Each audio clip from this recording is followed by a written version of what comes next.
e juvenil, relacionada às práticas de mediação literária em educação básica e superior, coordenado pelas professores Eliane Debus e Maria Laura Pozobon Spengler, da Universidade Federal de Santa Catarina. A Tatiana é também pesquisadora e membro do grupo Alteritas, Diferença, Arte e Educação, coordenado pela professora Joana Célia dos Passos.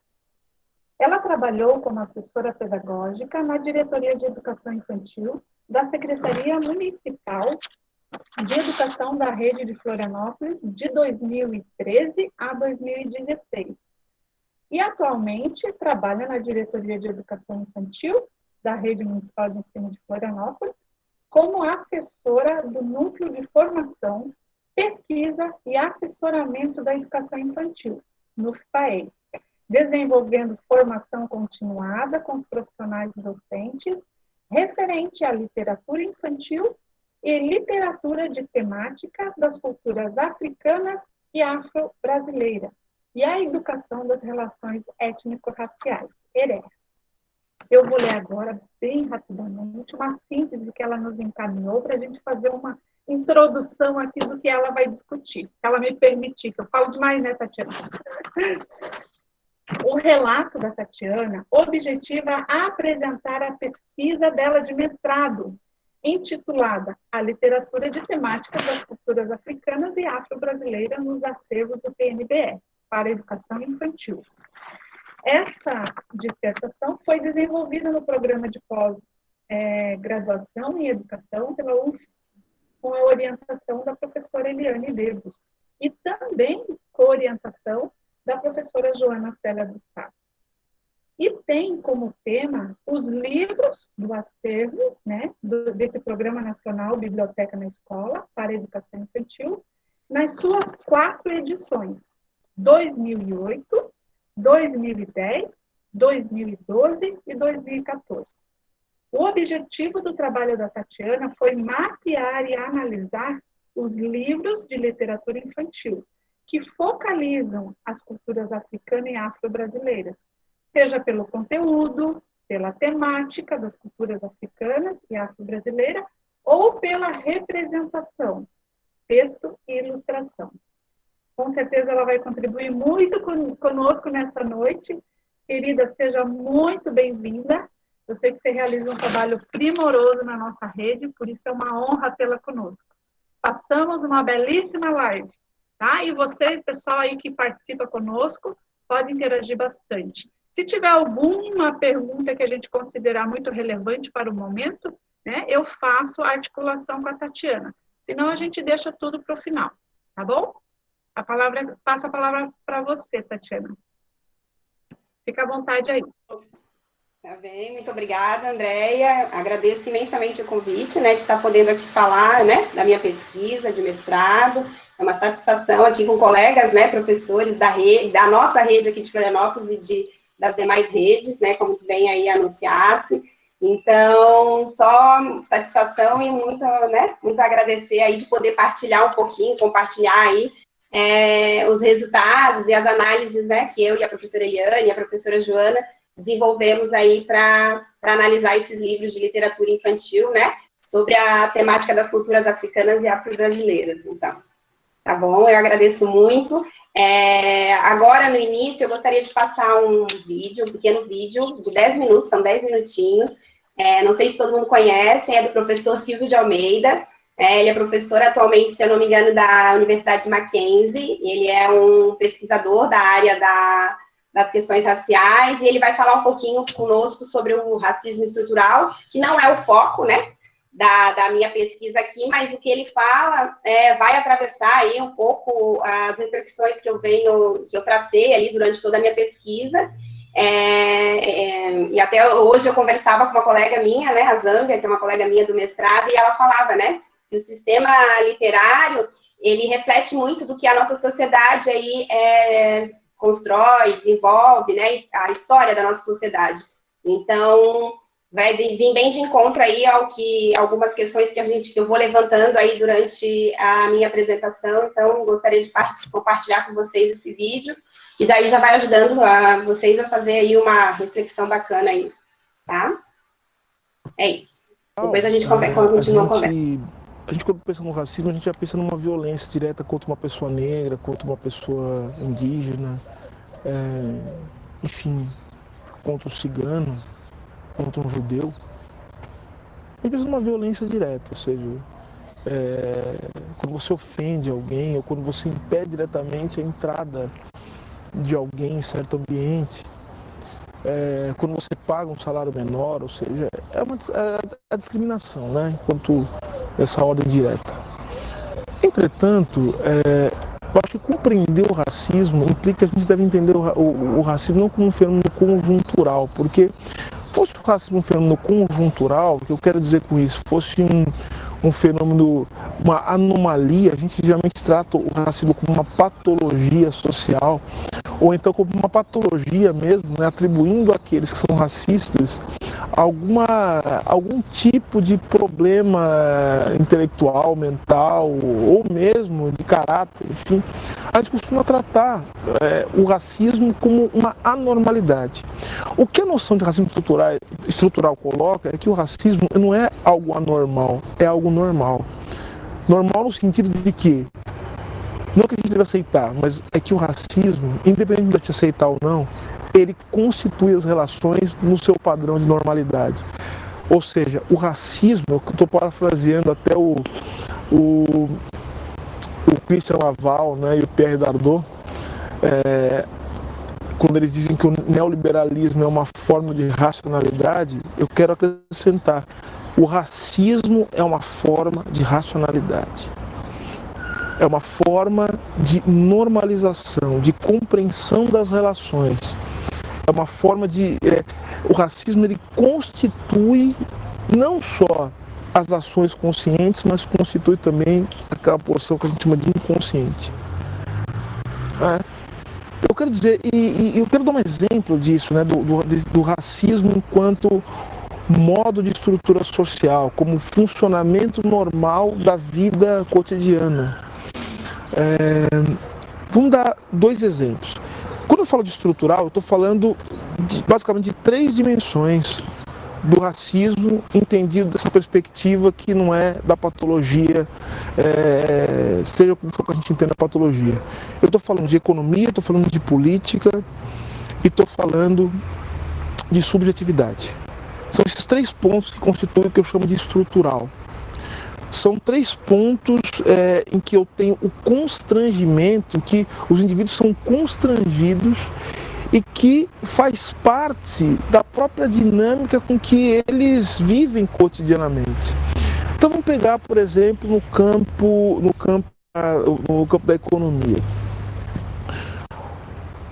No Brasil, por exemplo, todo mundo reclama da carga tributária brasileira. Isso é uma reclamação geral. Na verdade, quem reclama mais são os empresários. E aí a gente começa a ver uma distorção, né? Porque os grandes empresários são proporcionalmente aqueles que... Os grandes empresários, aqueles os mais ricos, são os que menos pagam tributo, mas são os que mais reclamam. E o que menos depende dos serviços públicos, que exatamente são pagos por meio da tributação, que são financiados pela tributação. Mas agora vejam só. Pesquisas recentes demonstram que o grupo social mais afetado pela carga tributária no Brasil são as mulheres negras. O que é impressionante. Mas por que isso? Porque existe uma política deliberada do Estado brasileiro de tributar mulheres negras?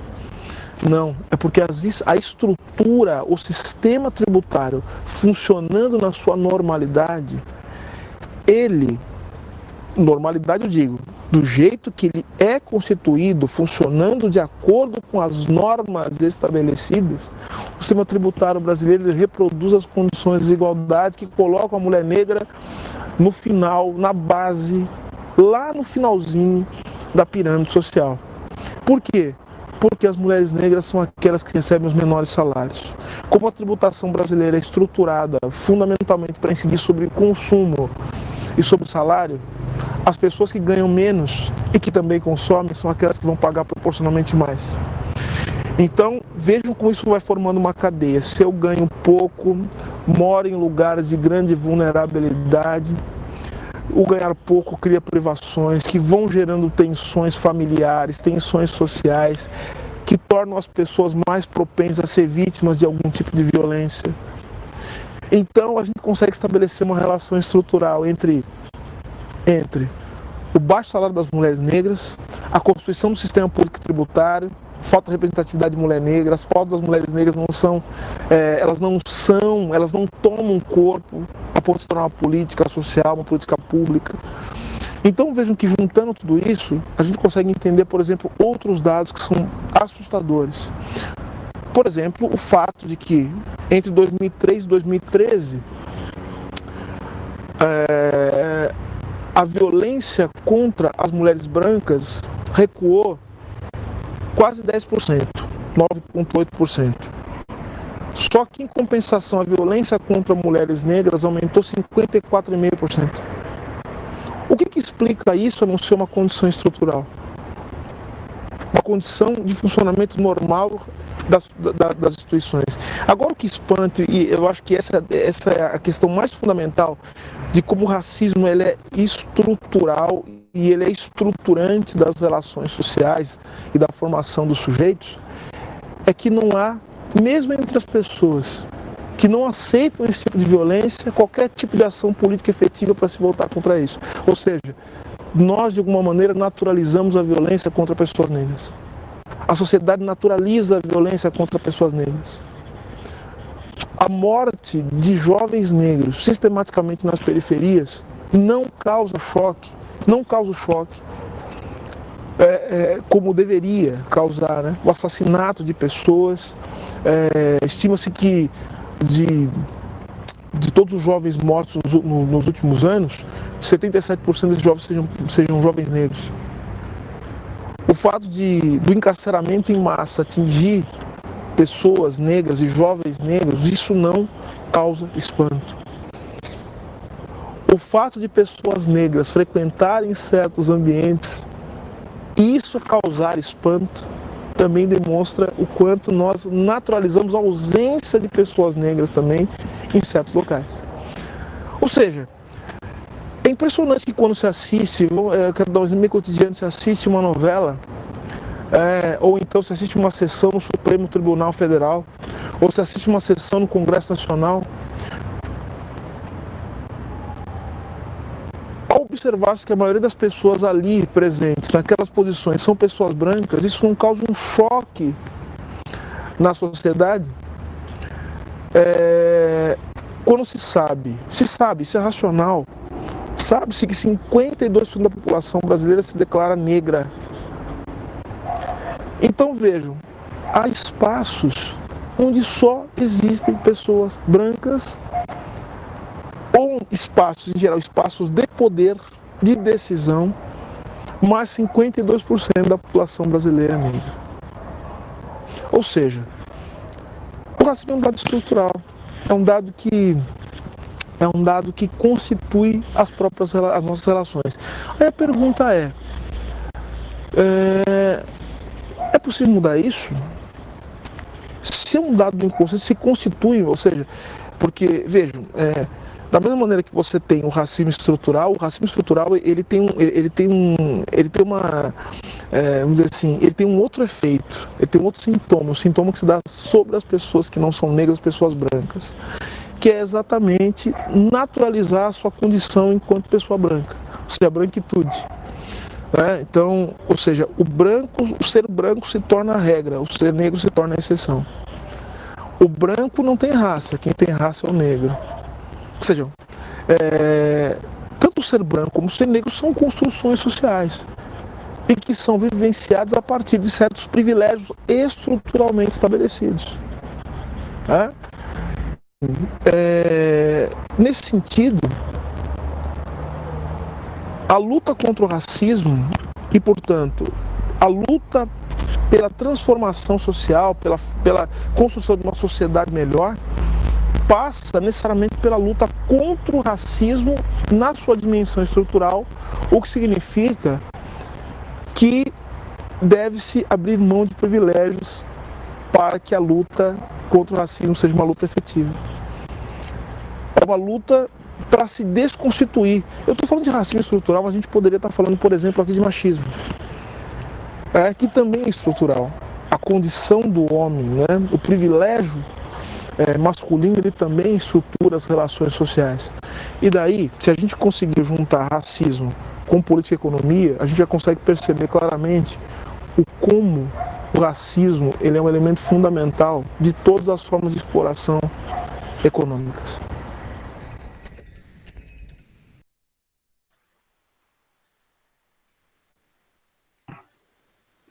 Agradeço, Maria Eugênia, por ter passado aí o vídeo para mim. Esse vídeo eu acho um vídeo muito interessante, né? O professor Silvio de Almeida, ele faz uma reflexão muito bacana aí, que faz com que a gente entenda aí, né? Que como eu falei para vocês, não vai ser o foco aqui, que a gente vai falar um pouquinho sobre literatura, mas como eu falei, né?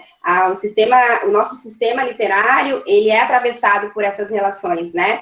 E aí, sendo as nossas relações racializadas, isso vai refletir também na produção, né, e nas narrativas dos livros, né?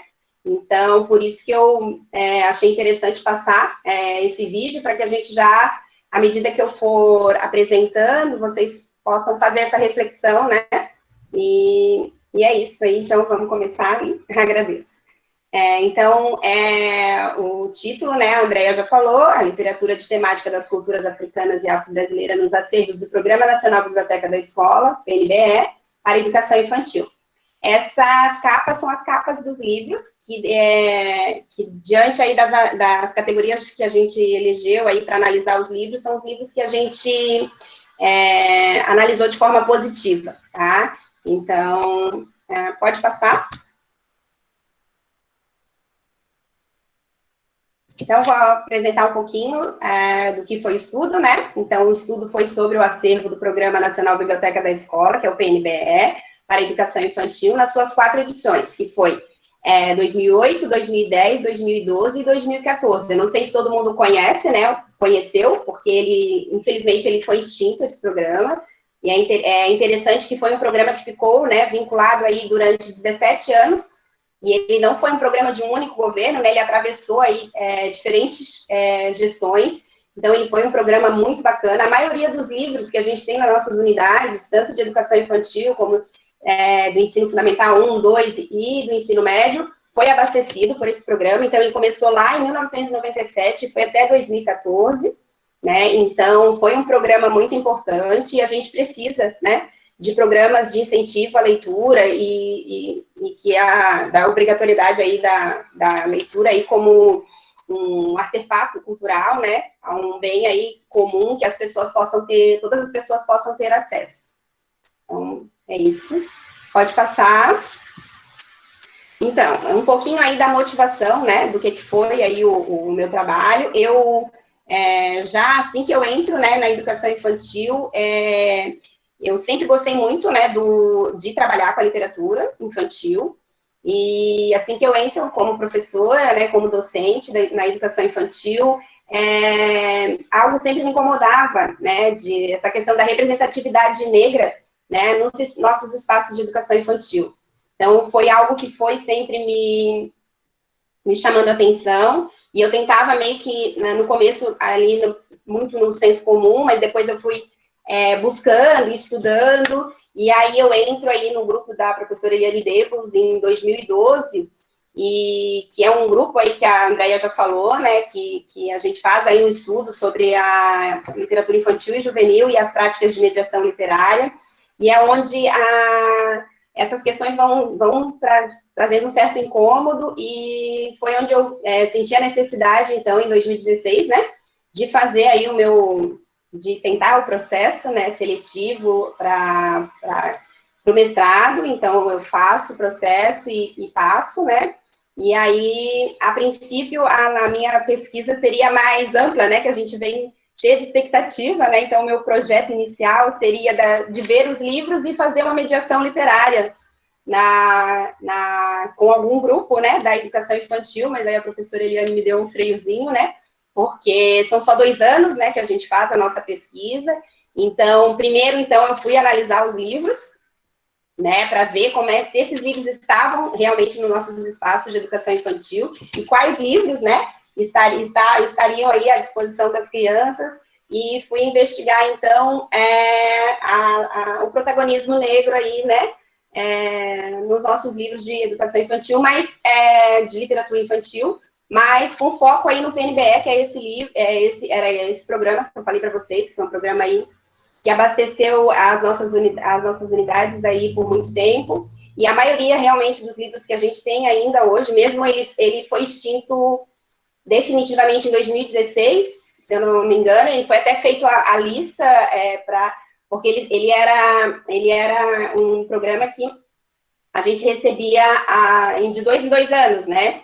E, então, no caso, o último para a educação infantil foi em 2014, eles fizeram a seleção em 2015 para ser entregue em 2016, mas essa entrega não aconteceu, né? Porque ele foi extinto. Então, assim que eu entro no programa de pós-graduação, conversando com a professora Eliane, a gente resolveu, então, fazer o foco só nos livros, analisar primeiro os livros, ver como é que esse protagonismo aparecia, para depois, futuramente, quem sabe, né, no doutorado, fazer uma mediação literária, que é isso que eu vou tentar fazer agora no doutorado, né, uma mediação, mas agora com foco nas literaturas de Moçambique publicadas aqui no Brasil.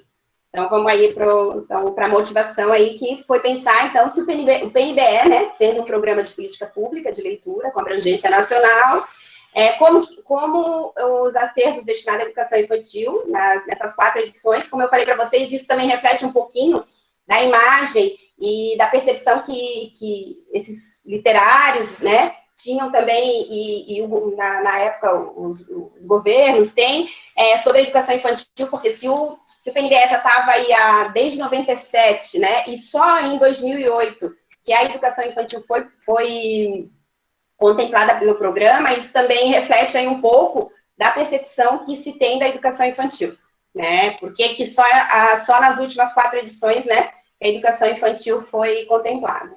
Então, e aí trazem, né, então, fui fazer a pesquisa para ver como é que os livros de literatura de temática das culturas africanas e afro-brasileiras apareciam, né? Então, o objetivo foi mapear e analisar os livros de literatura desse acervo, focalizando ali, como a Andrea falou, as culturas africanas e afro-brasileiras, seja pelo conteúdo, né, a temática, se a temática era africana ou afro-brasileira, a narrativa, né, ou pela representação no texto e na ilustração, porque a ilustração também é algo muito importante, né. Peraí, que eu queria falar uma coisa, me perdi aqui. Tá, pode passar, Maria, depois se eu me lembrar, eu volto. Quando a gente organiza e pensa num trabalho que a gente vai desenvolver, uma pesquisa que a gente vai desenvolver tanto de mestrado quanto de doutorado, a gente precisa fazer um estado do conhecimento que eles falam, que é analisar aí nos bancos de dados, onde são depositados aí as pesquisas, se já tiveram pesquisas parecidas com a nossa ou não, até para ver a relevância, né, desse nosso trabalho, se já existiu uma outra pesquisa parecida ou não. Então, a gente foi aí pesquisar, então, em alguns bancos de dados. Primeiro foi na reunião nacional, nas reuniões da Associação Nacional de Pós-Graduação em Pesquisa e Educação, na ANPED, né? Tanto as nacionais como as regionais. Então, a gente fez uma pesquisa aí de todas as apresentações em 2 GTs, que era o GT 21, não, em 3 GTs. GT 21, o GT 7 e o GT 12, se eu não me engano, não sei se é 12 ou 16, agora me esqueci. Que o GT 21 é um GT que são pesquisas mais sobre a educação infantil, a educação das relações étnico-raciais. O GT 7 é sobre a educação infantil e o 12 sobre a literatura. Então, a gente pesquisou nas reuniões da associação a apresentação de pesquisas que foram durante os seminários que são organizados, né, como eu falei para vocês, e são anuais, e tanto regionais quanto nacionais. Então, a gente foi pesquisar. Vamos pesquisar também no sistema de bancos e teses e dissertações da Biblioteca Digital Brasileira, que é o BDT e BIDT, e também na CAPES. E aí, a gente também precisa fazer um recorte, né? A gente precisou fazer um recorte, porque daí a gente, para dar uma especificidade ali para a pesquisa, e aí a gente fez um recorte de 2003 por quê? Porque a gente pensou no recorte aí, pensar a produção literária, talvez um aumento por conta que em 2003 foi o ano que foi instituída e sancionada a Lei 10.639, não sei se todos conhecem, que a Lei 10.639 é a lei que trata vem aí, modifica o texto da LDB, que é a Lei de Diretrizes e Bases da Educação Nacional, e traz aí a obrigatoriedade, essa lei traz a obrigatoriedade do estudo e né, estudo da história e culturas africanas e afro-brasileiras em todo o nosso currículo nacional, tanto na rede pública quanto na rede privada. Então, por isso que a gente fez esse recorte, pensando aí a partir de 2003, e aí até 2016, que foi o ano que eu entrei para fazer esse recorte aí das pesquisas, então. E aí os descritores, porque na hora que a gente vai analisar, a gente precisa ir fazendo uns cortes e para se aproximar mais do meu foco de pesquisa. Então, a gente fez ali, usou a literatura infantil e juvenil e a educação das relações étnico-raciais na educação infantil. Tá? Pode passar, Maria. Então, e nesse mapeamento, a gente achou 28 trabalhos relacionados à literatura infantil e juvenil e à educação das relações étnico-raciais, e encontramos somente 4 pesquisas relacionadas aos acervos do PNBE e à educação das relações étnico-raciais na educação infantil. E foram 3 dissertações e uma tese, né? Até nos surpreendeu esse número que a gente achou que, tanto sobre a literatura em geral, a gente achou que talvez a gente acharia mais, né? Na área, porque a gente foi fazendo a pesquisa mais na área da literatura infantil. Na área literária geral apareceram mais, mas quando a gente fez o recorte para a educação infantil, aí o número caiu um pouco, né? Foi para 28 trabalhos, e quando a gente relacionou, então, ao Programa Nacional, Biblioteca da Escola, aí diminuiu ainda mais, foram somente 4 dissertações que se aproximavam um pouco do meu trabalho, mas que se diferenciavam porque nenhuma pegou o recorte das 4 edições, né? A maioria pegou um recorte apenas, né? Apenas um ano, e fez as análises, né? Não, aí a gente resolveu fazer o recorte inteiro, pegar as 4 edições. Foi isso. Obrigada, pode passar, Maria. Então, para desenvolver a pesquisa, a gente se organizou metodologicamente, né? Então, a gente pensou, né, como é que a gente ia fazer esse estudo e como é que a gente ia separar os títulos, né, dos livros de literatura infantil. Então, a gente dividiu aí a metodologia foi dividida em 3 etapas. Primeiro, a gente fez a seleção e análise dos livros enviados pelo PNBE. Então, eu fui na internet e peguei todos os editais e analisei ali os livros, e aí eu separei por tabelas por ano, então, e fui atrás da sinopse dos livros para identificar, mas aí eu vi que não teria como, né, que não dá para, simplesmente pela sinopse e pela capa dos livros, não tem como identificar. Então, aí a gente pensou, aí a gente separou mais ou menos ali pela sinopse, tentando separar ali a seleção, mas aí a gente não conseguiu, então foi preciso ir nas unidades, e daí da minha ida em algumas unidades para ver esses livros, a gente fez a seleção, então, dos títulos que contemplam as literaturas de temática, né, das culturas africanas e afro-brasileiras. E, por último, então, a gente fez a leitura e análise dos 61 livros que tratam, porque daí, fazendo a leitura dos livros, a gente selecionou 61, e desses 61 eu fiz uma leitura uma pesquisa mais forte, né, uma análise mais contundente aí de 61 livros que a gente, depois eu vou explicar para vocês como é que a gente fez essa seleção. E aí, para analisar, para o desenvolvimento aí dessas reflexões, da construção dos procedimentos, da pesquisa e tal, a gente fez uma análise qualitativa de cunho bibliográfico e documental. Eu não, né, como eu falei para vocês, eu fui às unidades, mas eu fui às unidades, algumas unidades, para ter o acervo, para fazer a leitura desse acervo, mas não para fazer uma mediação, né, com as crianças, que era o foco que era o foco inicial aí, mas que a gente acabou desistindo, porque primeiro eu vi, né, a gente teria primeiro que fazer, então, a análise desses livros. Pode passar, Maria.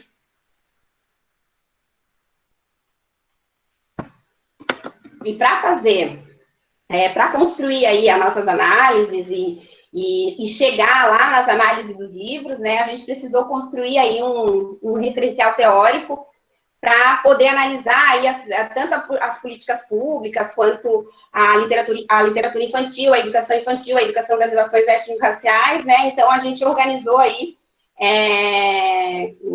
a minha pesquisa foi organizada aí em 4 capítulos, e o primeiro capítulo, então, a gente analisou as políticas públicas de leitura, e se apoiando aí em algumas dessas aí que eu coloquei para vocês, alguns pesquisadores da área. O segundo capítulo, a gente falou sobre a educação infantil, né? E os estudos aí para a educação das relações étnico-raciais. O terceiro, sobre a literatura e as literaturas de temática das culturas africanas e afro-brasileira.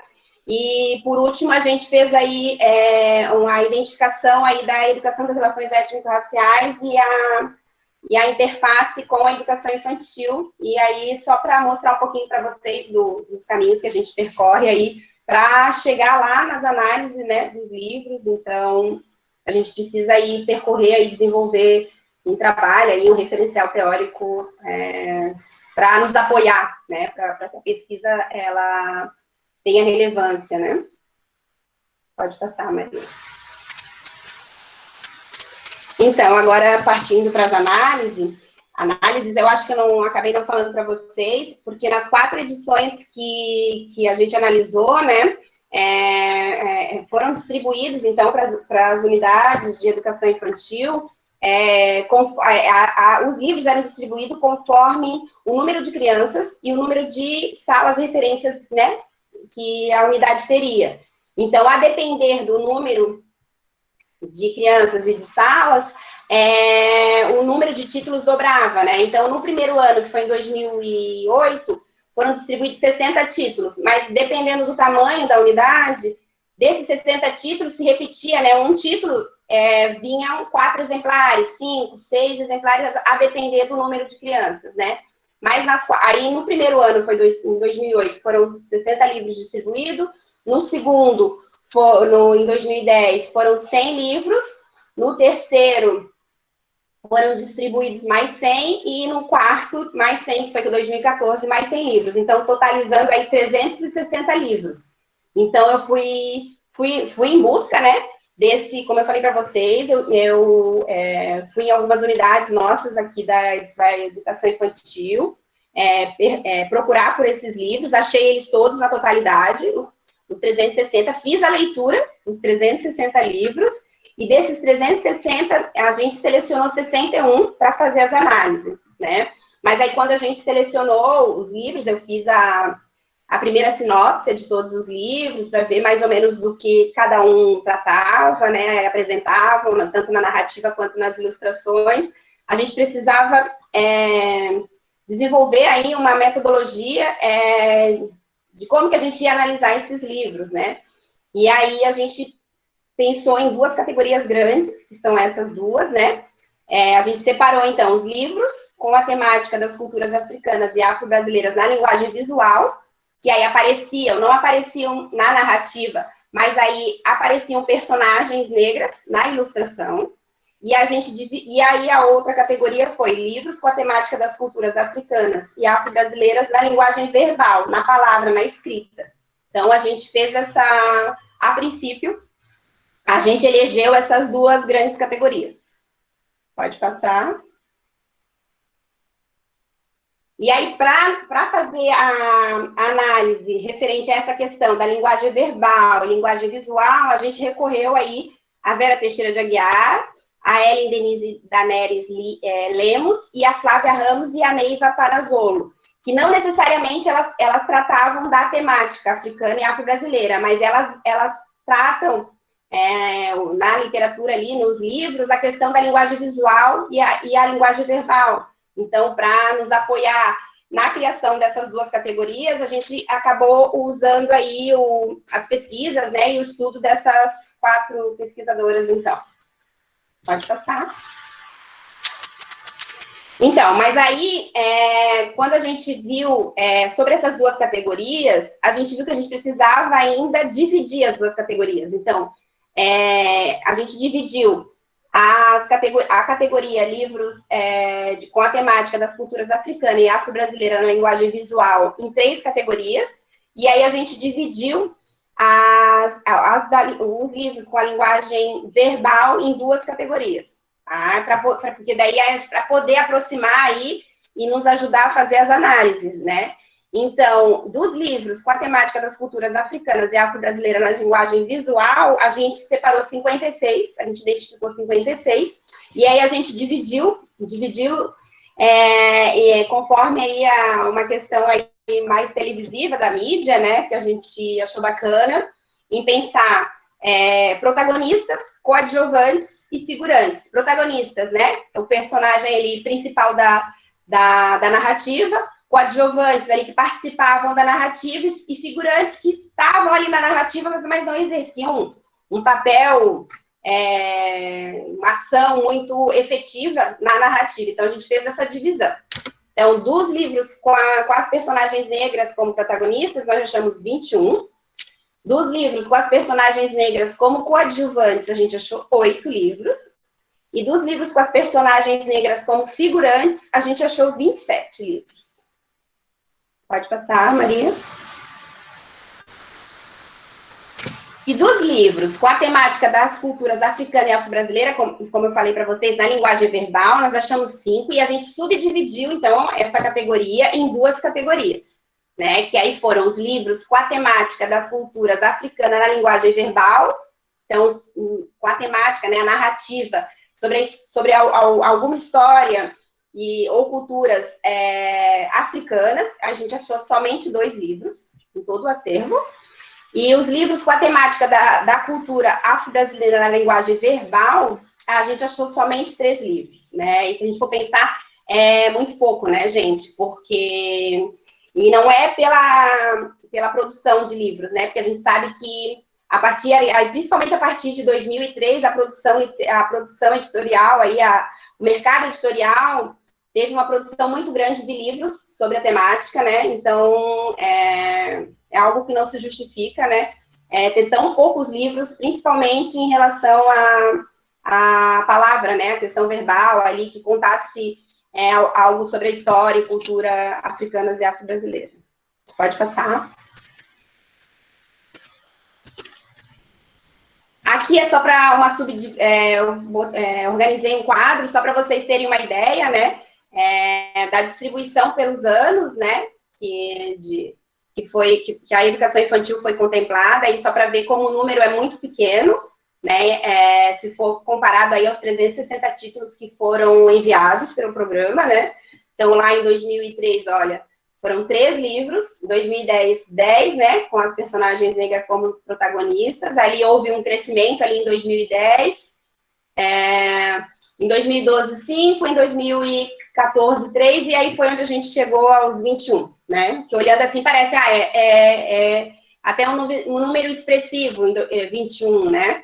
Mas não, né? Porque daí se a gente for distribuir pelos anos aí de edição, que eles foram distribuídos, é muito pouco, né? E aí depois, ali, coadjuvante, personagem figurante, o que a gente achou mais, como eu falei para vocês, né, mais problemático foi realmente na linguagem verbal, né, que apareceram pouquíssimos livros, né. Pode passar, Maria. Aqui é a distribuição, só pensando, né, no total de 60 em 2008, encontramos 12, num total de 100 em 2010, 26, em 2012, 12, em 2014, 11. Pode passar, Maria. Então, aí a gente chega a algumas análises, né, que o número de títulos é pequeno, né, se a gente for comparar dos 360 livros, a gente achou somente 61, e mesmo desses 61, né, somente 21 que as personagens negras apareciam como protagonistas, né, e desses 21, 7 dividiam o protagonismo com personagens brancas, e 14 elas eram protagonistas sozinhas. Dos 35 livros com as personagens negras como secundárias, a gente colocou, né, que são coadjuvantes e figurantes, foi onde a gente encontrou os maiores problemas, né, diante ali das nossas categorias de análise. onde as personagens negras apareciam aí em papéis subalternos e as ilustrações apresentavam imagens estereotipadas, ou as personagens eram representadas com traços semelhantes às personagens brancas, que isso foi algo recorrente que a gente viu, que simplesmente as personagens eram pintadas de marrom, sem nenhum traço do fenótipo negro. Isso eu acho, né, a gente analisou e a gente entende ser um problema, porque daí normaliza, né, naturaliza, torna-se, o padrão é sempre a branquitude, né, é sempre o branco. Então, não basta pintar somente a personagem de marrom, né, porque a gente tem traços, sim, que nos definem aí enquanto população negra, né, constituição do cabelo,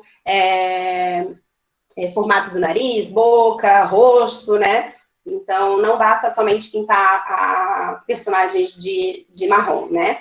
Então, e aí, algo que ainda tornou ali, que eu falei um pouquinho para vocês no começo, quando eu apresentei ali as capas, e agora que na lateral também está aí as capas dos livros, pensando aí nos 360 títulos, a gente analisou, né, diante das categorias de análise que a gente elegeu para observar os livros, somente 12 livros, né, de forma positiva. A gente levantou aí que traziam as personagens negras de forma positiva, né, tanto na ilustração ou no texto escrito, né. Então, são questões bem, que daí nos mostra um pouquinho aí do que o vídeo que eu passei ali, né, do Silvio de Almeida, vem nos mostrar aí, né, que o racismo, na verdade, ele é estruturante e estruturador aí das nossas relações sociais, né, e da nossa formação enquanto seres humanos, né. Mesmo a gente não querendo, a gente já age de forma racializada, né. A Nilma Lino Gomes, é uma outra pesquisadora aí da área, ela diz, né, num texto muito bacana, um texto que ela tem, esqueci agora o título, desculpa, ela fala que as nossas ideias e o nosso pensamento já é racializado, né? Mesmo a gente não querendo, a gente acaba naturalizando e banalizando o racismo, né? Da forma como a gente foi construído, né? O racismo, é uma construção social, né? A gente sabe que não existe raça, biologicamente não existe raça, né? Mas socialmente ela foi construída assim, então há que se ter um padrão, né, que é o branco, em detrimento de outras raças, né, e que são subjugadas, né, e é isso. Pode passar, Maria. Então, alguns outros resultados, né, porque a gente vai analisando e vai fazendo as pesquisas, a gente vai encontrando outros tipos de questões aí para serem levantadas, mas a gente tem que focar, né? Como eu disse para vocês, são 2 anos e a gente não pode expandir muito, né, as análises, então a gente tem que ter um foco de pesquisa, mas que diante do trabalho a gente foi levantando algumas outras possibilidades de outras pesquisas, né? Quem quiser ir fazer mestrado aí, doutorado, né?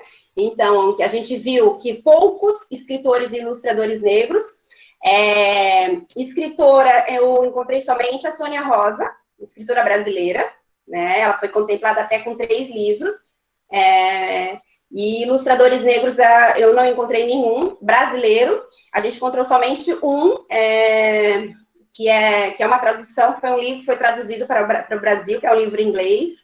E a gente encontrou 3 livros, 4 livros traduzidos, né? Eu acho que um mexicano, um inglês, um africano e um venezuelano, se eu não me engano.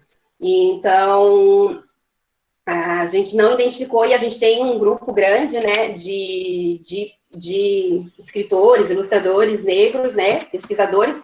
O professor Eduardo de Assis, Duarte, ele é de Minas Gerais, e ele tem um trabalho belíssimo aí, que ele fez um levantamento aí de todos os escritores negros brasileiros, né. Então, a gente tem um grupo grande aí de escritores e ilustradores, então, muito, como é que eu vou dizer, como diz ali o Silvio, né, isso nos mostra aí que o racismo realmente ele está nas nossas relações aí, né, mesmo um programa como o PNBE, que era analisado, né, porque os livros eram analisados por um grupo de professores, pesquisadores da área da críticos literários, da área da literatura, né, e mesmo assim, a gente vê que na produção ali, na elaboração aí das listas, né, esses escritores, esses ilustradores não aparecem, né, e a maioria dos livros que a gente viu, dos 61, né, que a gente analisou, eles foram editados na cidade de Belo Horizonte e São Paulo, né, e a gente vê também o foco aí das produções, a gente tem também uma produção catarinense muito grande, né, a professora Eliane, junto aí comigo e com o nosso grupo de pesquisa, a gente tem aí até um estudo sobre a produção catarinense, a gente tem até um livro online, né, que a gente faz aí as resenhas de todos os escritores, ilustradores, tradutores catarinenses, né, que são catarinenses ou que moram aqui em Santa Catarina, então a gente tem, sim, um grupo grande aí, inclusive de editores, né, então, como tem em outros estados, mas aqui no programa do PNBE a gente viu que a maioria dos livros eram de Minas Gerais e de São Paulo. Alguns autores e ilustradores tiveram mais de um livro contemplado, inclusive escritores e ilustradores que foram contemplados em todas as edições, né? Então, a gente viu isso também. Outras possibilidades de pesquisa, que pode gerar, aí, a partir da minha pesquisa, tematizar sobre o pertencimento racial aí dos escritores e ilustradores, verificar o ano de publicação dos livros, que a gente verificou também que os livros com maiores problemas eram os livros mais antigos, né? Teve um livro que eu acho que ele teve dois ou três livros que eram de 1990, dos anos 90, e eles foram editados várias vezes, né? Então, tinham sido publicados várias vezes. Então, esses 3 livros, a gente encontrou bastante problemas. Averiguar a região em que os livros foram produzidos e editados, isso também eu acho que é algo importante, e levantar a produção literária anterior, né, dos escritores e ilustradores. Pode passar, né, Maria? Então, algumas considerações aí finais. O que a gente percebeu, né, que os 12 livros que a gente analisou, eles representavam de forma positiva aí as personagens negras, né, mas evidenciam aí uma lacuna, né, porque no que se refere à inserção desses títulos, né, sobre a temática, como eu disse para vocês, é uma falta, uma ausência que não se justifica, porque há uma produção grande, aí a professora Eliane tem uma lista aí que a gente até está tentando ampliar, porque faz algum tempo que ela não mexe nessa lista, e que ela tem ali para mais de 300 livros, que ela fez análise, né, e ela tem essa listagem de livros, que ela faz ela tem uma conceituação aí, que ela divide os livros da temática, né, em livros de temática das culturas africanas, livros de temática das culturas afro-brasileiras, livros africanos e livros afro-brasileiros. E dentro dessas 4 categorias, ela faz uma listagem aí acho que a última vez que ela mexeu foi em 2012, então, de 2012 para cá já tem uma maior produção aí, né, no mercado editorial de publicação de livros, então tem muitos livros, então não justifica, né, essa ausência. A maioria, então, a gente chega à conclusão, como eu disse para vocês, que a maioria dos livros, né, do PNBE, o branco predomina como uma referência de normalidade, né, promovendo aí uma visão hegemônica, como eu disse para vocês, porque, principalmente aí ao pintar simplesmente as personagens de marrom, sem uma identificação aí das características fenotípicas, né, da população negra, acaba reforçando essa referência, né, da branquitude. O fortalecimento de que a ideia do negro, né, é um sujeito inferior, por meio aí de subrepresentações, descrições negativas, né, e eu fiz análise, né, gente, do programa do PNBE, mas a gente, como eu disse para vocês, tem muitos livros interessantes que foram publicados, mas a gente tem muitos livros complicados, né, que ao invés de melhorar e de trazer aí uma resposta bacana aí para a representação da população negra, eles acabam reforçando estereótipos, estigmas, trazem, às vezes, narrativas racistas, né, como eu disse para vocês, mesmo talvez de forma natural, né, o racismo, como ele se estrutura aqui na nossa sociedade brasileira, isso acaba vindo à tona, né, mesmo sem as pessoas se darem conta, né. Então, as representações que favorecem cada vez mais, né, a perpetuação do racismo e da naturalização da branquitude. Pode passar. Então, grande parte das ilustrações não apresentam as características físicas, como eu falei para vocês, da população negra, né? Então, e aí a gente fica dizendo, eu assisti uma live esses dias, que uma professora, ela dizia, né, que alguns ilustradores, eles têm a questão do traço que os identifica, né, mas que isso é um problema, porque quando a gente vai falar das características e da representação da população negra, a gente tem, sim, mesmo que o ilustrador tenha essa característica do seu traço, ele tem que, de alguma forma, de trazer essa representação das nossas características, né? E não basta pintar somente de marrom, né? Então, é uma questão que é muito forte, se a gente for pensar que a gente trabalha, né? Eu, né, que sou da educação infantil, que nós trabalhamos com crianças tão pequenininhas, e que o visual para elas é tão importante que, às vezes, numa narrativa, a gente consegue ainda, né, a questão do texto escrito, a gente consegue ainda dar uma mediada e trocar algumas palavras e tal, mas a ilustração não. A ilustração é algo que passa uma imagem, né? E aí, ao invés, algumas imagens, né? Ao invés de positivar aí a representação das pessoas negras, elas acabam trazendo estigmas e reforçando aí alguns estereótipos aí, né? E principalmente aí em relação a questão do cabelo, da representação do nariz, da boca, que foi algo que a gente notou, assim, né? E que é muito problemático, como eu disse, né? Como a gente trabalha com crianças tão pequenininhas, as imagens, elas passam uma ideia, né? E aí as crianças vão aprendendo por meio da imagem também, né? A gente trabalha com crianças aí de 0 a 3 anos, né? De 4 a 6, então a representação na ilustração é muito importante. E ela precisa ser feita de uma forma que as crianças se identifiquem, as crianças negras se identifiquem de forma positiva e que as crianças brancas possam valorizar, então, essa característica das crianças negras, né? Então, eu acho algo muito importante, né? A gente já vem estudando isso ali no nosso grupo e outros pesquisadores. A ilustração é muito importante, é muito importante. Então, ali, de novo, né, as personagens negras são pintadas com a cor marrom. A gente viu que algumas ilustrações traziam aí uma tentativa de compor o cabelo crespo, né, mas que se difere muito aí das representações reais do cabelo negro, né. E como eu disse para vocês, a gente achou 12 livros que traziam a imagem, tanto na ilustração quanto na narrativa escrita, as questões, as características da população negra, né? Então, dá para fazer, e dá para fazer bem, né? Então, não tem justificativa, né? Alguns livros ainda apresentam as personagens negras com características caricaturizadas, né? Que a gente achou também, e é onde a gente achou com os maiores problemas, porque quando a gente fala em caricatura, é aquela questão de pegar o traço da pessoa e fazer mais exagerado, né?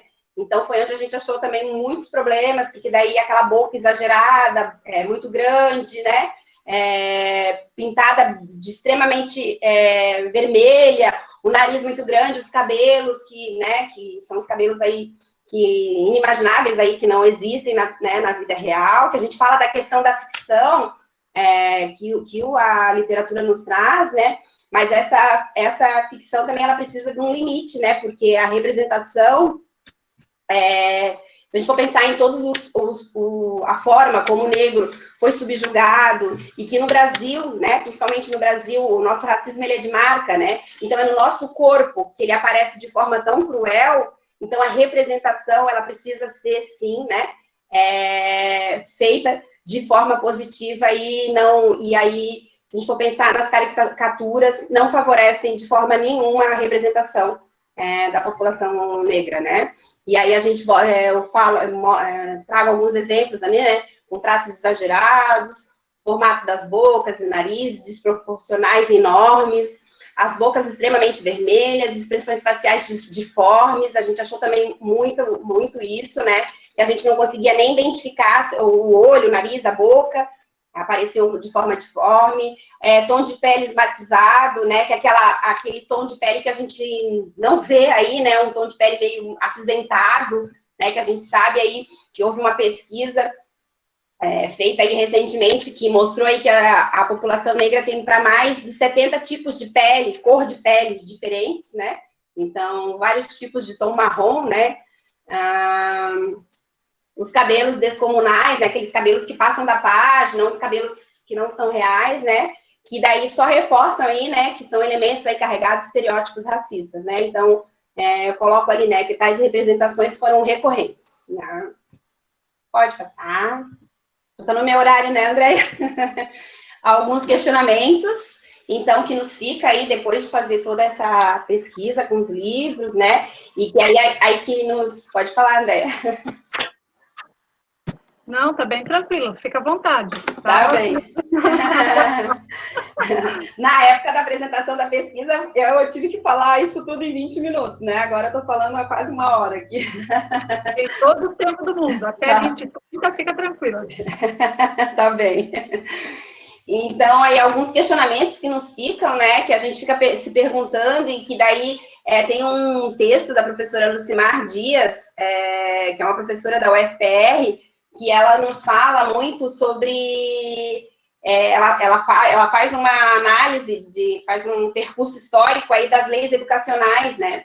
E aí ela mostra que né, desde a primeira LDB até a Constituição, aí o sancionamento aí da Lei 10.639, e ela vai mostrando que o racismo ele nunca foi pauta das discussões educacionais. E que isso dificultou o debate sobre as questões raciais, né? E aí é isso que a gente traz aqui um pouquinho dos apontamentos, que a gente pensa, né? Se o PNBE, né, sendo um programa de política nacional, né, de leitura e tal, então, e que os livros eram analisados por um grupo especialista, né? Então, o que a gente chega à conclusão? Que o racismo ele não era pauta de discussão, né? As questões raciais não é pauta de discussão desses críticos literários, dessas pessoas que fizeram as análises, né? Então, aí, algumas perguntas que nos ficam aí, questionamentos, né? Porque o PNBE, né, sabendo da existência da publicação de textos literários que tematizam aí as culturas africanas e afro-brasileiras de maneira positiva, não os contemplou nos acervos do programa, né? E se a escolha desses livros, né, era feita por um conjunto de mestres, doutores, profissionais da educação, né? E a partir de 2006, ele ficou a cargo aí do CEALI, que é um grupo igual o nosso ali do Literalize, né? Que é um grupo de pesquisa de Minas Gerais, que estuda, então, a alfabetização, a leitura, a escrita, né? Por que, então, eles não priorizaram um número maior de títulos com a temática das culturas africanas e afro-brasileiras, né? Então, são perguntas que a gente foi fazendo a partir das análises dos livros e da forma como o PNBE foi sendo estruturado, né? E aí são perguntas que nos ficam. Vamos lá, Maria.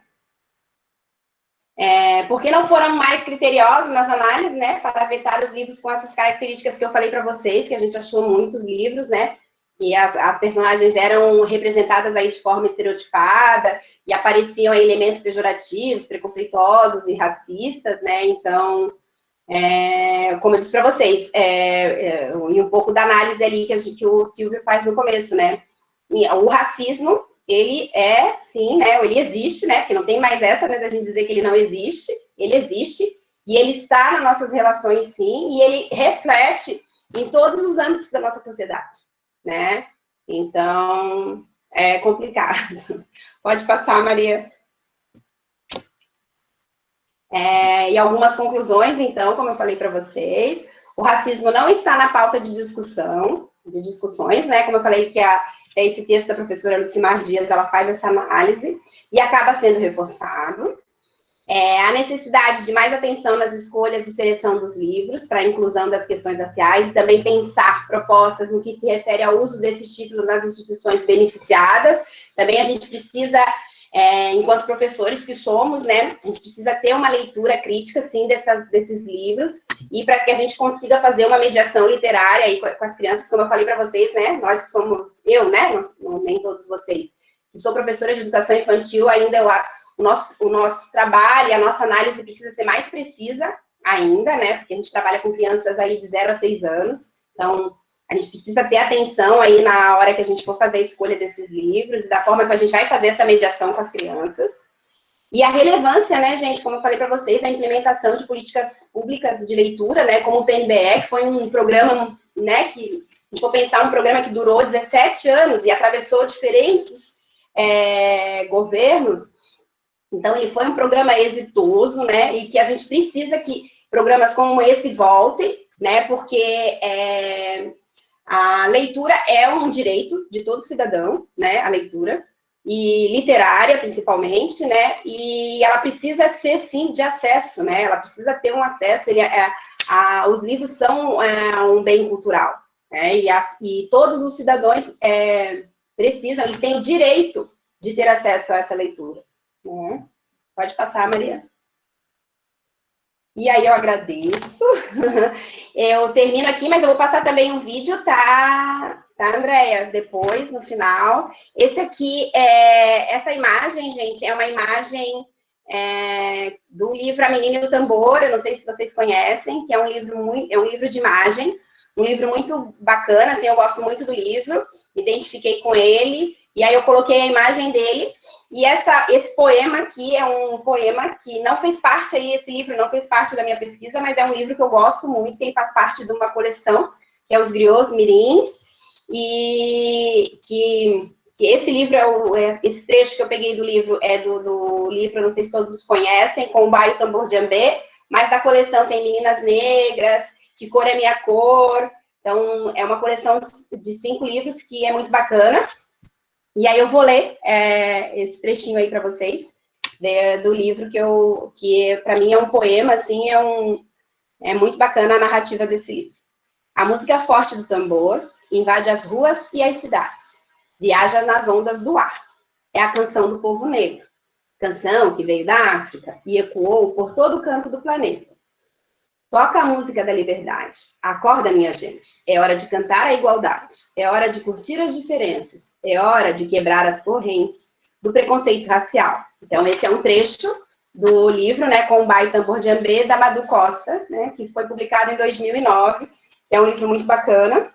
E agora eu gostaria de passar para a gente ver as possibilidades que a gente pode ter com o livro e a mediação que a gente pode usar e as formas, como a gente pode contar de diferentes formas, né? Que a gente tem o livro físico, mas a gente pode, a partir depois da leitura desse livro físico, fazer aí uma mediação com as crianças.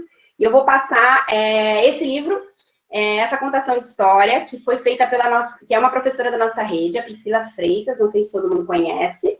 Ela é professora do NEM Carlos Humberto Perdeneiras, e ela fez a contação de histórias do livro Antonieta, que é um livro que foi publicado pela professora Eliane Debos ano passado, e que conta a história da Antonieta de Barros, que é uma personagem aí, uma intelectual negra aqui da nossa cidade, mas que poucas pessoas, né, como diz o livro que a prof. Elaborou, publicou, né, que ele é nome de rua, é nome de túnel, mas que ninguém sabe muito bem a história dela, né, da Antonieta de Barros, e o legado aí que ela deixou, foi nossa primeira deputada federal negra, né, então é a mensagem aí que eu gostaria de passar para vocês e gostaria de passar o vídeo, depois a gente conversa, tá bem? Obrigada, Maria, pode passar.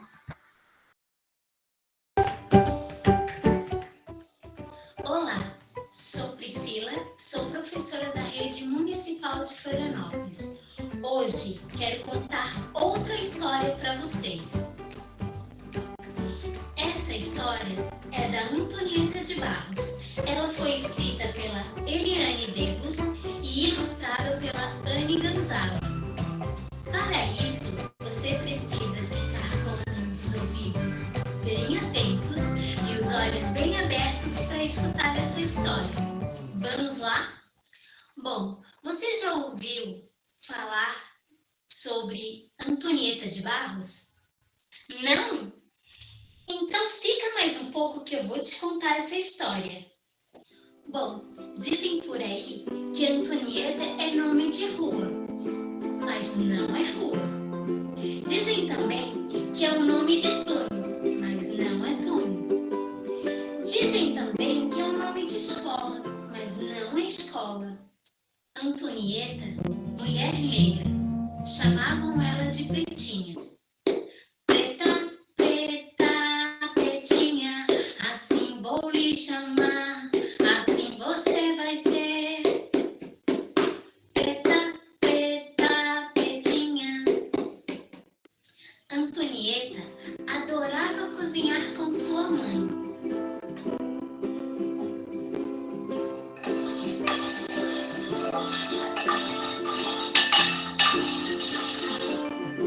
Ela adorava sentir o cheiro do alho e da cebola. Batuque na cozinha, assim eu não quero. Por causa do batuque eu queimei meu pé. Batuque na cozinha, assim eu não quero. Por causa do batuque eu queimei meu pé. Antonieta segue a mãe pelo rio. Enquanto que a mãe lava a roupa, Antonieta fica brincando com a água.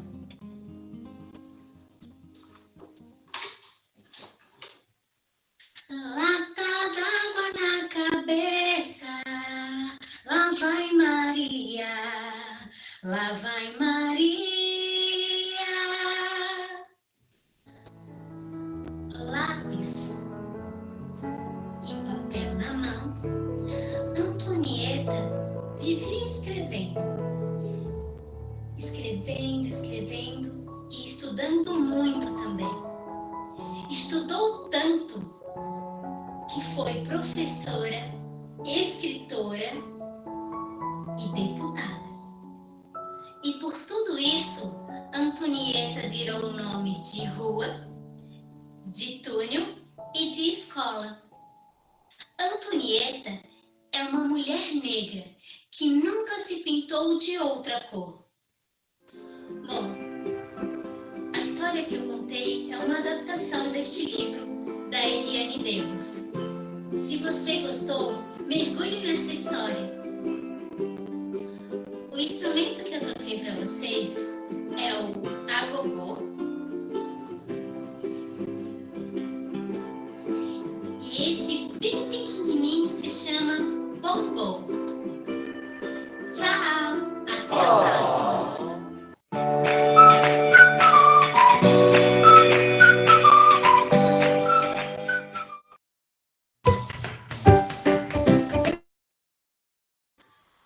Como eu falei para vocês, a Priscila Freitas, né, é uma professora da nossa rede e ela tem feito aí umas mediações muito bacanas com os livros, feito contações. Ela tem uma também que ela conta da Solange Adão, que é uma professora aqui também pessoa aqui de Florianópolis, que fez um livro. Então, ela tem feito aí um trabalho muito bacana, aí, umas ações comunicativas. Ela acabou estendendo aí. Ela fez um Instagram, Facebook e um YouTube, mas são ações que ela tem feito aí nesses tempos remotos aí, e ações comunicativas aí com as famílias ali, então, da Carlos Humberto Pederneiras, né? Então, está sendo muito bacana aí o trabalho aí que ela está desenvolvendo e as possibilidades aí que a gente pode estar desenvolvendo com os livros, né, de literatura. Então, por isso que eu resolvi trazer um pouquinho para vocês, para que vocês vejam aí as possibilidades que a gente pode estar aí criando, né, com os livros de literatura.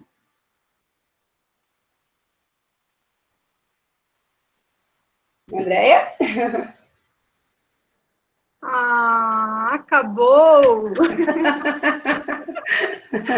Ai, Tatiana, eu só tenho que te parabenizar pelo trabalho enriquecedor que você nos trouxe hoje, essa noite.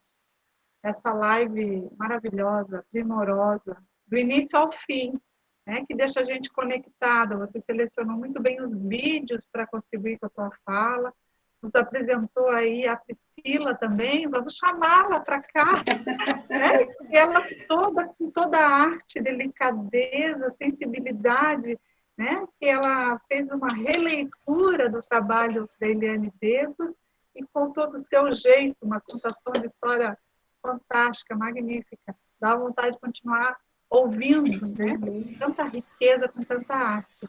E veio brindar o teu trabalho, a tua pesquisa nessa noite.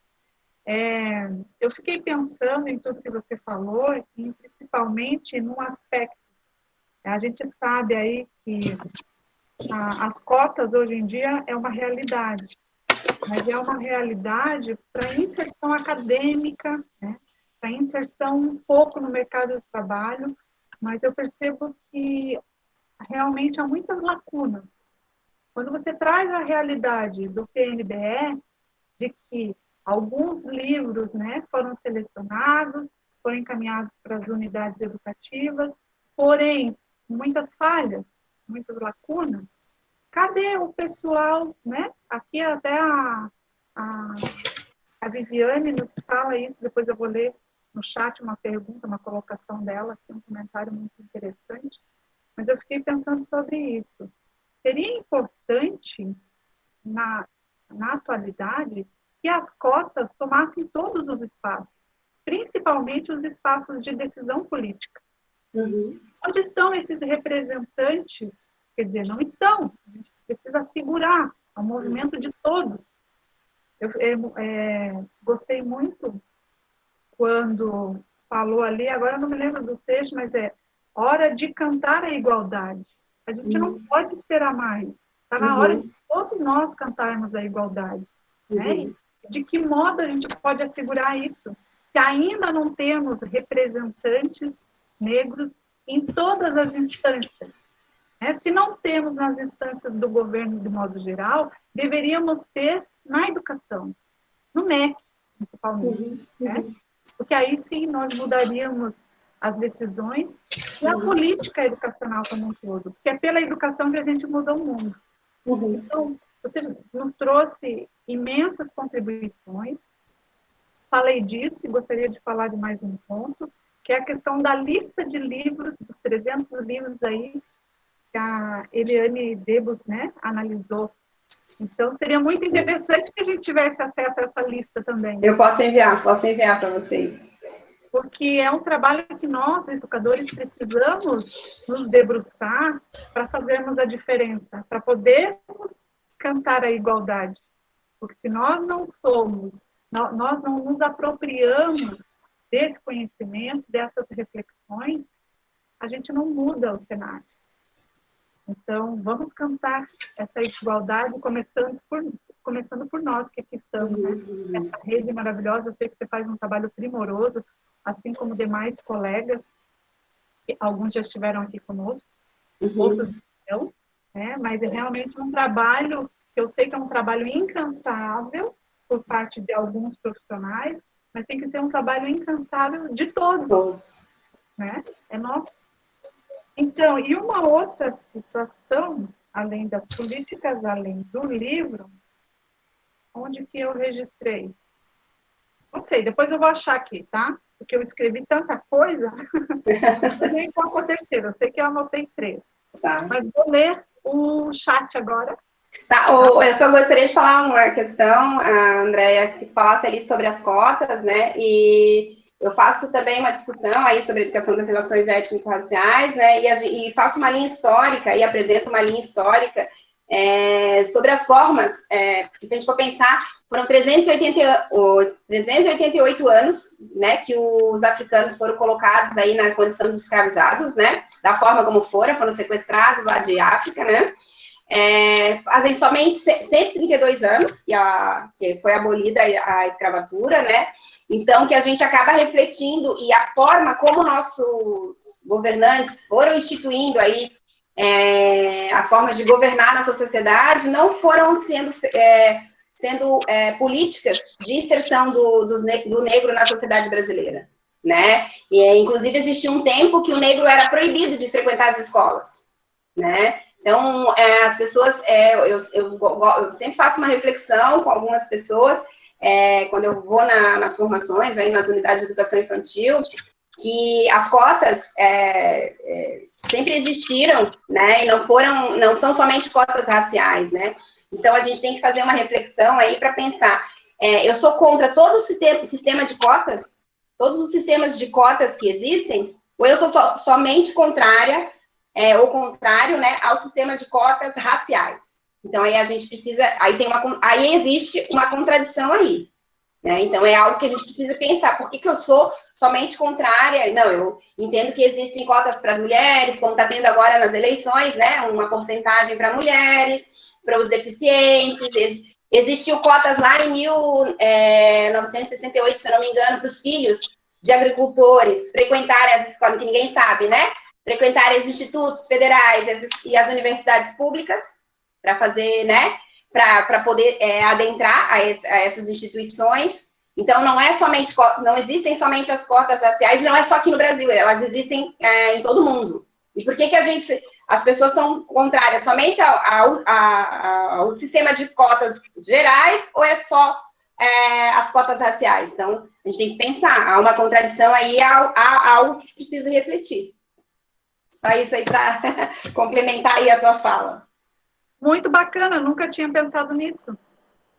Muitas vezes a gente acaba repetindo, né? Um cenário de racismo, de preconceito, falando muitas vezes das cotas, né? Sem saber pensar sobre, porque não conhece todo o cenário. Então, você traz elementos agora que também nos tira da zona de conforto. Opa, é real isso que ela está nos trazendo.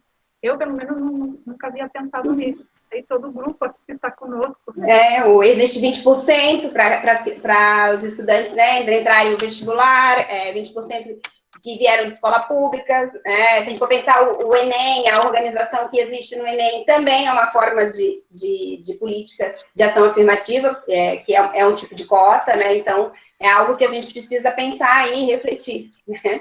E que é o que o Silvio fala aí, né? Que infelizmente, a nossa formação humana, né, a nossa formação como seres humanos, já é racista. Né? E como quebrar isso, né?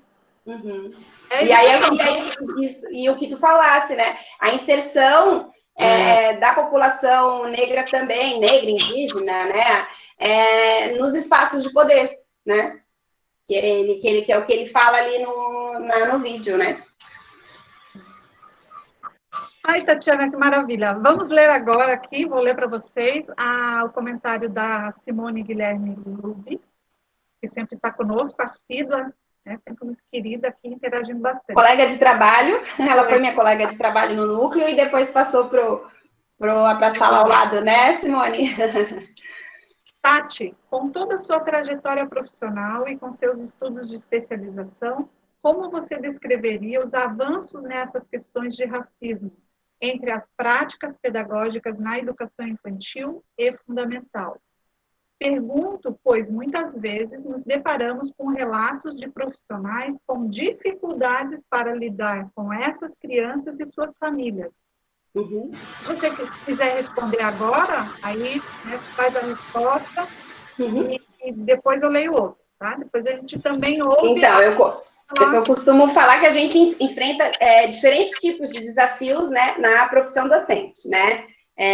Teve uma época que eu tive um grupo, eu esqueci de falar, né, gente? Esse ano eu completei 20 anos de rede, então eu fiquei muito tempo em sala de aula, assim, né? Então eu tenho muita vivência aí com as crianças, as famílias e as colegas de trabalho, né? E eu costumo ver que a gente encontra dificuldade para tudo, né? E a gente precisa pesquisar. Inclusive, teve uma época que eu tive um grupo que eu trabalhei aqui, que eu moro bem pertinho da Maria Barreiros, e que eu trabalhei aqui na Maria Barreiros, que estava designada, e tinha um grupo, eram 25 crianças, grupo 4, grupo 5, e eu tinha 17 meninos e 8 meninas, e aí era um grupo muito ativo, e eles me faziam pergunta de tudo, né, eles queriam saber de tudo dessa vida, né, e o prof, o vulcão, por que o vulcão explode? O prof, por que o sol gira? Não é o sol que gira. E aí a gente tem que pensar possibilidades para fazer essa mediação com eles em sala. E a gente vai fazer o quê? A gente vai pesquisar, vai estudar. E aí, por que quando é a questão racial, a gente trava e diz que não consegue? Se sobre as outras questões a gente vai atrás, procura, investiga, Então, é tudo ali que o Silvio de Almeida falou. A gente precisa refletir, fazer esse debate que a gente está fazendo aqui agora, hoje, que é muito importante, mas levar aí para nossas unidades de educação infantil, do ensino fundamental, médio, né? E a gente, como educadores, a gente tem um compromisso político de trazer, sim, essa questão, não somente porque é uma lei, mas que, se a gente for pensar, como o Silvio falou, né, que as relações raciais, as relações ali que a gente se dão de forma racializada é por meio das interações e relações que as crianças, principalmente na educação infantil, vão se desenvolvendo. Então, a gente tem que pensar, sim, e estudar muito, né? E se a gente estuda para outras temáticas, a gente tem que estudar sobre a questão racial também. Mas algo que me chamou a atenção agora, durante esse período da educação remota aí, né, que a gente tem feito as nossas aproximações aí por meio digital, eu tenho sido procurada, assim, muito, né, para fazer alguns debates nas reuniões pedagógicas das unidades de educação infantil. E no primeiro bloco, aí, quando a gente iniciou aí a educação remota, a gente trabalhou principalmente ali com a formação continuada. E várias unidades de educação infantil escolheram a temática da ERER para trabalhar, para estudar. Então, eu vejo que há, sim, há muito que se alcançar, mas eu vejo que há, sim, um trabalho efetivo na nossa rede, né, que eu falo da onde eu sou, né, para o trabalho, sim, para desenvolver um trabalho bacana aí sobre a educação das relações étnico-raciais. A gente já tem uma matriz curricular, né, gente, da educação básica, aí, que é a nossa matriz da ERE.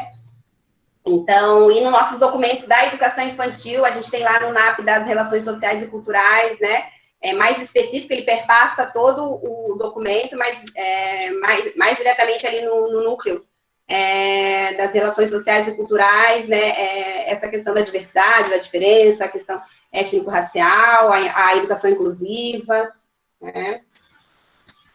Não sei se respondi o teu questionamento, Simone.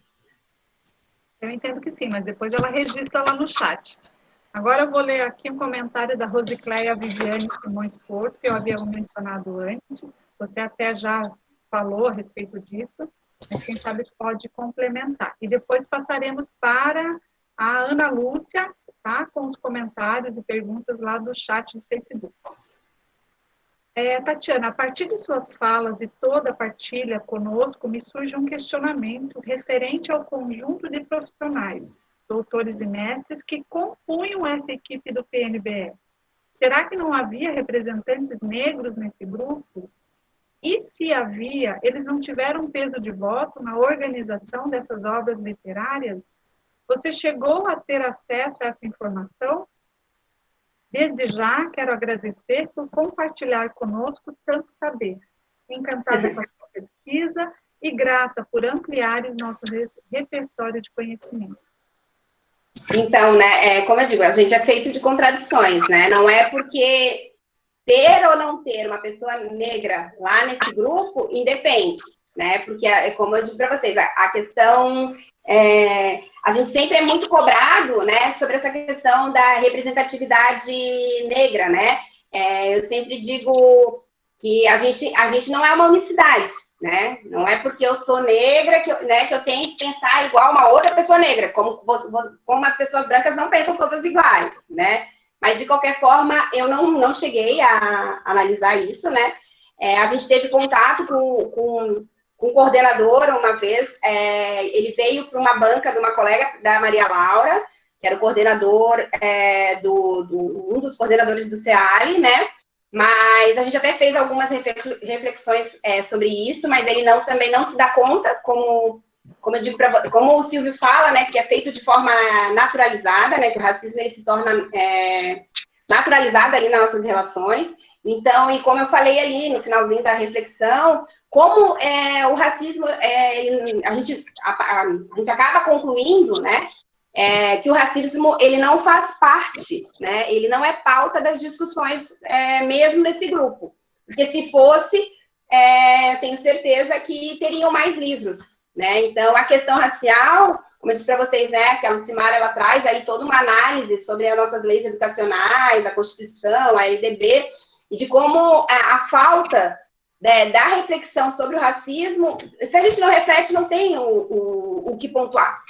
Porque daí as pessoas fazem de forma naturalizada e não conseguem se conscientizar de que precisam ter mais livros e talvez o que eles botaram para eles foi suficiente, né? Então, né, acham que, se a gente for pensar proporcionalmente ali, o Silvio fala 52% da população brasileira se identifica como pretos e pardos, né? E se a gente for pensar proporcionalmente a questão da representatividade, ter somente 12 livros que a gente analisou de forma positiva diante do montante todo de 360 é muito pouco, né? Essa representatividade não aparece.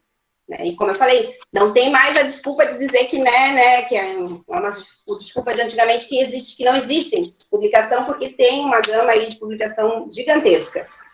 E a gente tem editoras aí especializadas, inclusive tem a Masa, a Paulus, a Palas, que publicam muito livros da temática.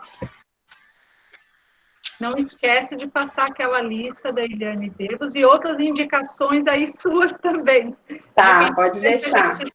Até, inclusive, a Eliane Devos, ela tem um artigo que é Meninas e Meninos Negros na literatura infantil, desvelando preconceitos, e tem um da professora Maria Nória, da Bahia, que é interessante também a gente ter artigos assim, que a Eliane faz análise de 4 livros, e, se eu não me engano, a Maria Nória de 6 livros. Elas fazem as análises, né?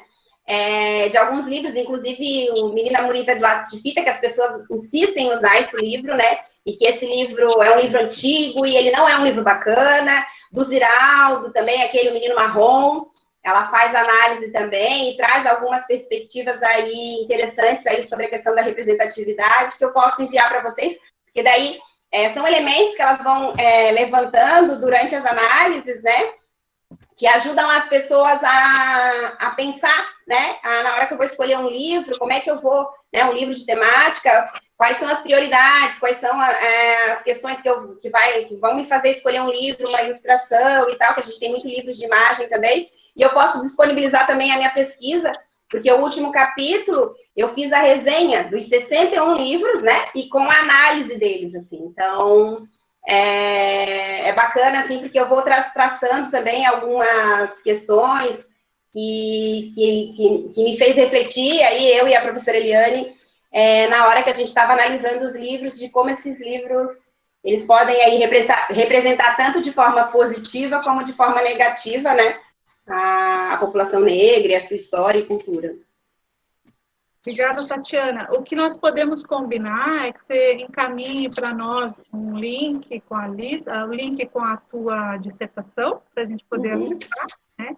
Em especial esse capítulo que você sugere, que é o último, né? Vai nos ensinar também a fazer análise, mais os artigos aí citados da Eliane Devos e da Maria Nória. Maria Nória? Anória. Olha. É questão de processamento auditivo, que é um déficit que eu tenho. Às vezes eu não entendo mesmo. Mas aí a gente pode encaminhar para todos os 555 inscritos que nós temos no programa Rede nesse mês. E aí todos ficam com esse acervo bacana, né? Para quem quiser, não é obrigatório, mas quem quiser se apropriar, ler, compreender mais, fica aí uma dica, né? De uma excelente pesquisa realizada, de várias, né? Que puseram artigo e a própria dissertação da Tatiana. Deixa eu ver se a Ana Lúcia está conosco. Ana Lúcia, temos perguntas do chat?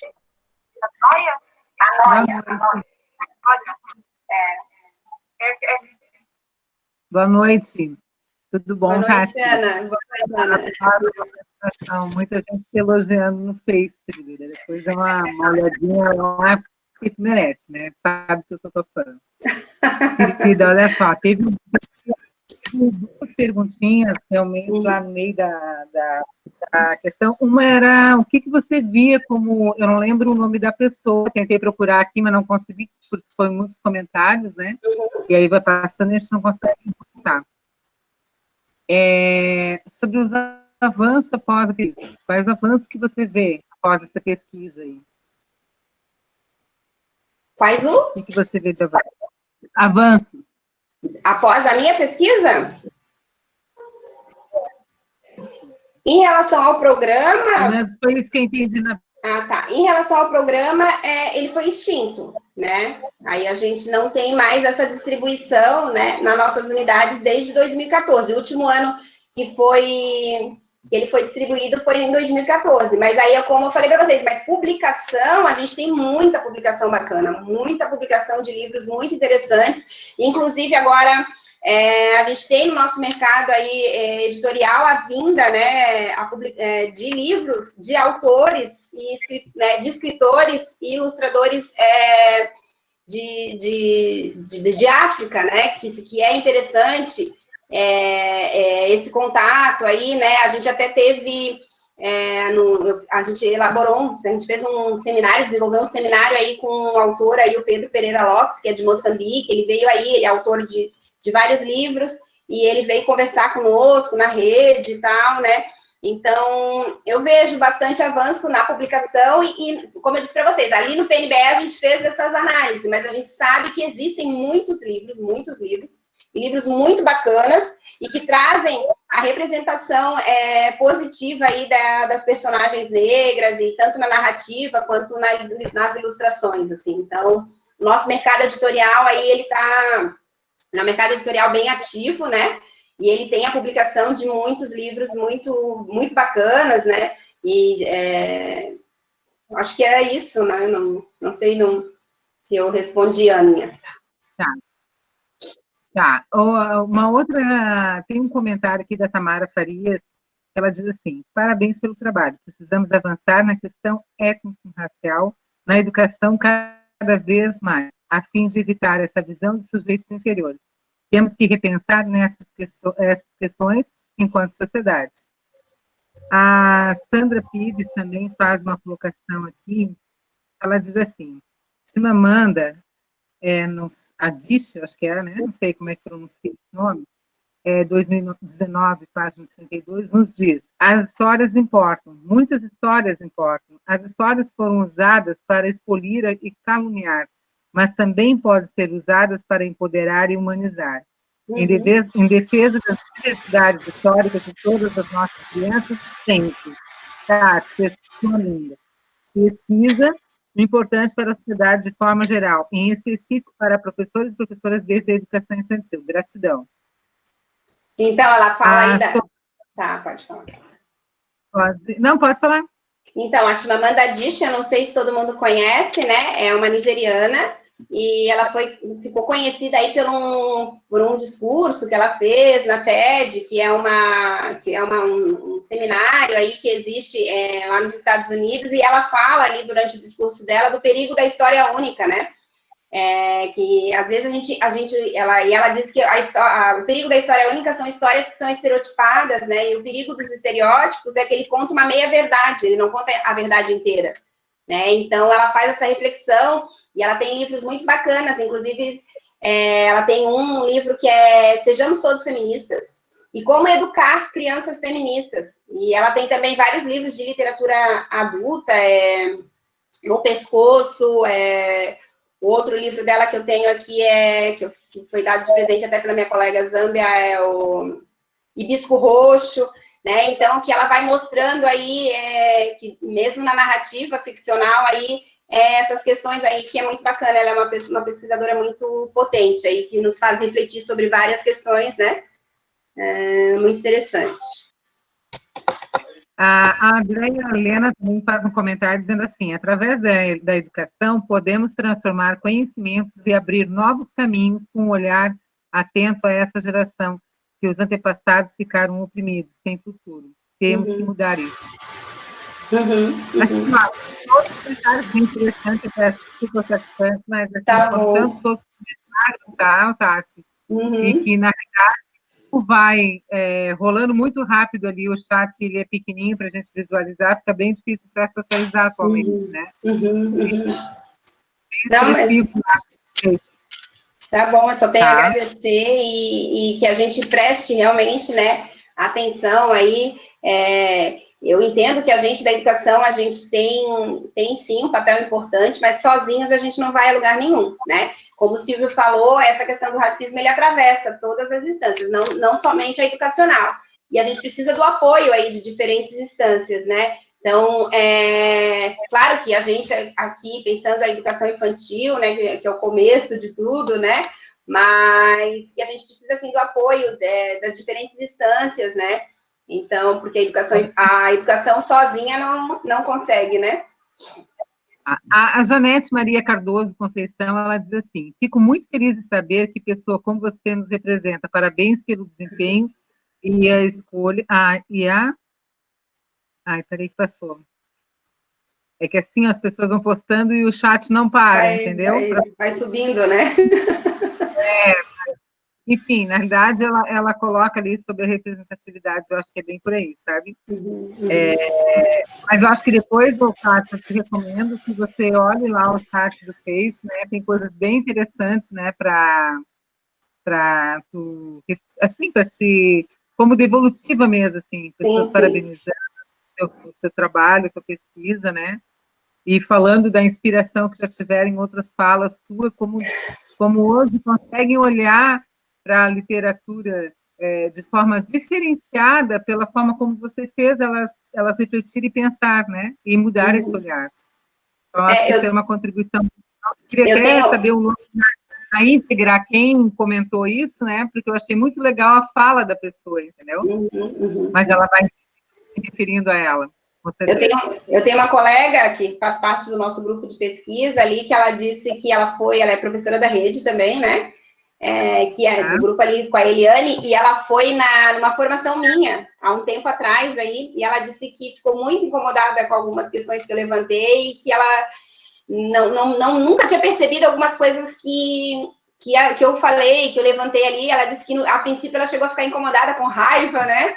E ela disse que ficou tão incomodada. E aí ela disse, foi para casa, foi refletir, foi pensar, e aí continuou na formação, e aí eu fui falando e tal, e aquilo ela foi internalizando de uma forma tão forte que ela viu a lacuna, né? Que ela, como professora, nesse tempo todo que ela está na educação, e que ela nunca tinha feito nada referente à questão racial e tal, e ela se incomodou tanto que agora ela entrou, né, no nosso grupo de pesquisa, e ela está fazendo mestrado aí sobre as literaturas africanas também.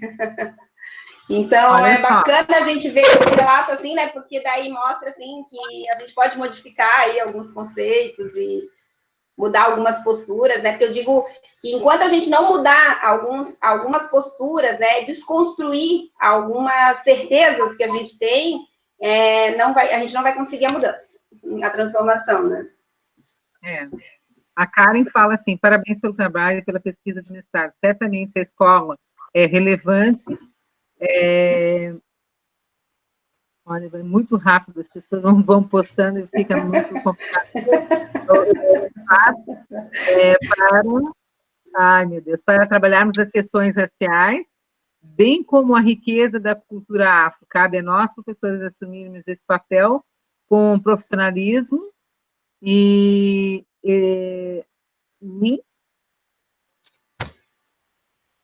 ai, meu Deus, é difícil. E com entusiasmo, pois assim poderemos tocar nossos alunos, buscar a reflexão, promovendo. Foi de novo, ai, meu Deus. Fica tranquila, acho que aí convidamos a Tatiana novamente a visitar o Facebook, olhar com bastante atenção, bastante carinho e calma, tudo que está lá escrito está registrado pelos profissionais que estão interagindo conosco. Nós dizemos sempre, a cereja do bolo das lives é a interação de todos, né? O bom nisso tudo é que fica o registro lá.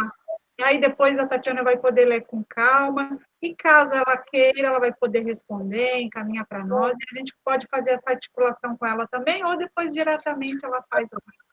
Não, pode deixar que eu vou ler tudo com cuidado, vou observar, e, à medida do possível, se eu puder, eu dou a devolutiva, assim, e é bacana até para a gente ter um feedback, para poder melhorar, né, então, para poder falar de coisas, de repente, que a gente pensa, né, mas acaba passando, né, então, bacana, e eu só tenho a agradecer, né, eu sempre digo que acabo aprendendo também muito, né, com essas partilhas aí, compartilhando aí a minha pesquisa, as questões que eu estudo aí com todo mundo, né?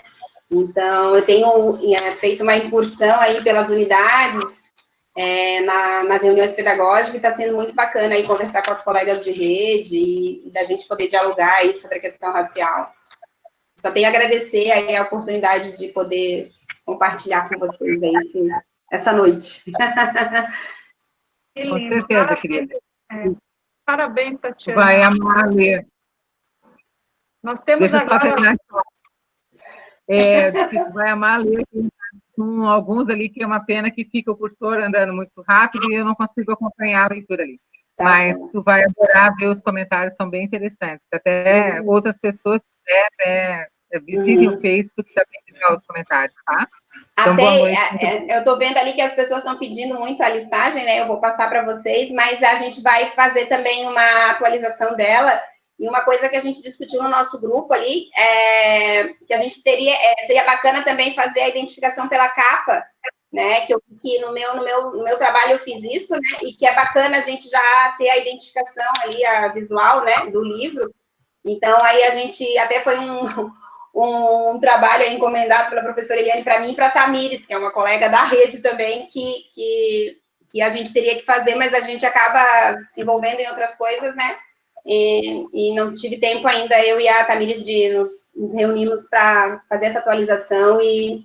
Mas aí, assim que tiver essa atualização, eu também posso passar para a Andréia. Andréia passa para o pessoal, porque fica registrado, né, Andréia, o e-mail de todo mundo. Mas a listagem essa que a prof tem, pode deixar que eu passo para todo mundo. Tá certo. Obrigada, Tatiana. Nós temos aqui 20 horas e 47 minutos. Eu sempre digo que vou finalizar a live oficialmente às 20h30. Mas hoje o papo estava tão bom que eu não conseguia parar, finalizar. Mas nós temos aqui na sala 50 pessoas que nos acompanham via Espaço Meet e outros tantos que estão no Facebook ainda conosco. Eu vou fechar um teto aqui de discussão, né? Vai até às 21 horas, se a Tatiana conseguir ficar conosco mais esse tempinho. A gente costuma dizer que o bate-papo final com o ministrante é o melhor. Porque aí a gente se aproxima mais do ministrante e faz aquelas perguntinhas que a gente pensou em fazer no decorrer da live e não teve oportunidade. Também convido a todos, pelo menos quem está aqui conosco, que, caso queiram, né, abram as suas câmeras, os seus áudios e conversem diretamente com a Tatiana, porque esse encontro, pelo menos para a gente se ver um pouquinho, é maravilhoso, é necessário, nos fortalece nesse momento de pandemia. Tá? É como se fosse uma grande sala, já que a gente não pode se abraçar ao final da live, né? Dar esse abraço gostoso, caloroso de agradecimento, mas pelo menos aqui a gente manda um beijinho, dá um tchauzinho, e seria também a nossa cereja do bolo aí em final de live. Tá certo? Fiquem à vontade. E aí depois a gente repassa o chat para a Tatiana, porque tem elogios fantásticos aqui, comentários. Eu que agradeço. E é muito bacana rever aí colegas da rede, aí, nossa, estava vendo ali no começo no chat, ali, depois eu não consegui mais acompanhar, né? Que é quando a gente fica muito tempo, né? Imagina, 20 anos, daí a gente acaba, eu passei por várias unidades, então a gente conhece muita gente.